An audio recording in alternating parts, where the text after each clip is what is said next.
Hello, Tarky here. Got a little follow-up to my Liz Truss video from a couple of days ago. This one is really just a short one, and it's addressed to certain people where I say, please, just stop.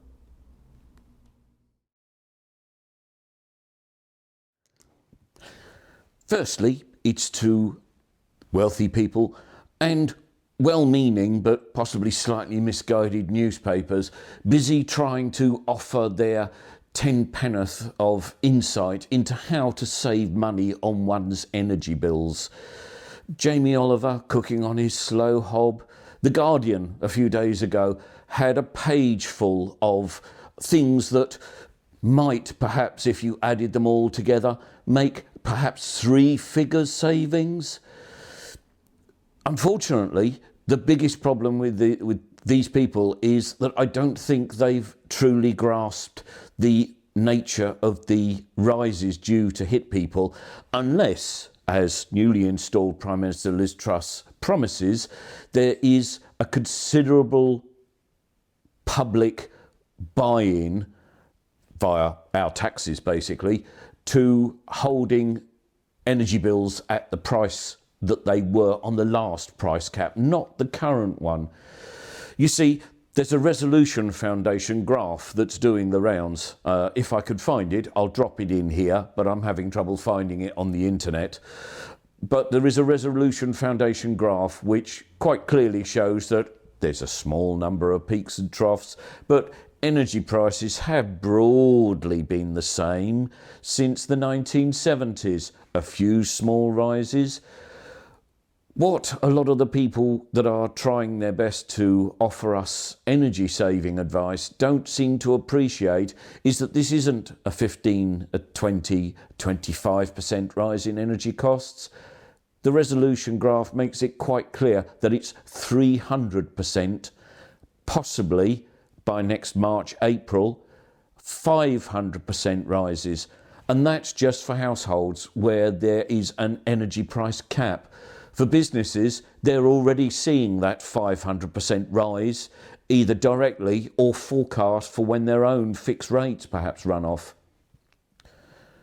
The second people I'd say please stop to is has-been Tory MPs like Edwina Currie, who appeared on, again, one of the breakfast programmes to offer her pieces of advice about saving money through the home.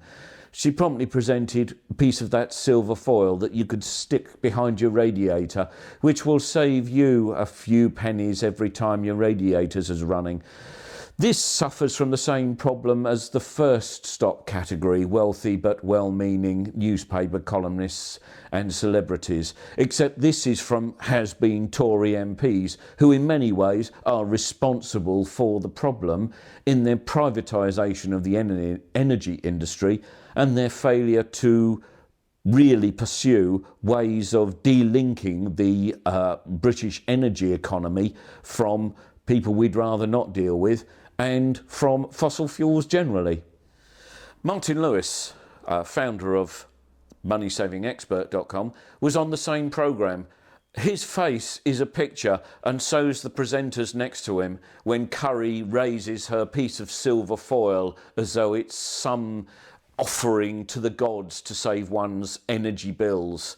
Martin Lewis gets it. Martin Lewis has been a man getting visibly angrier over the last few months every time he's had to appear on TV and say there is nothing left. There's no money savings to be made that will make even the slightest bit of difference to the forecast apocalyptic rises that are coming.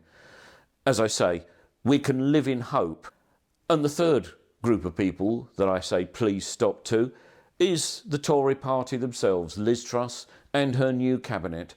Please stop trying to blither your way through that a bit of cheerful upbeatness and Boris's inherited boosterism is going to save us. It's not. There are no good options for the coming months, possibly even couple of years. when it comes to inflation and energy prices. You as a government have got to take action and be prepared for the consequences of those actions. The Tory party simply insists that it will be paid back through taxation, their new scheme, which looks like it will basically pay the energy companies their money by way of a loan scheme, and we will be recouping that by taxes for the next decade, 2 decades. The Labour Party's idea was, of course, to take it as a windfall tax, to keep an eye on the profits of the fossil fuel companies and to ensure that at least some of it is taken back from them, is clawed back as a windfall tax to offset the payments necessary to ordinary people to help them fund their electricity bills. So again, to Liz Truss and her new cabinet, it's please stop pretending that there is not a looming disaster and that boosterish words will save you. It won't. You've got a lot of work to do, an awful lot of work to do, and you need to take away the fear that people genuinely feel about what is coming to them.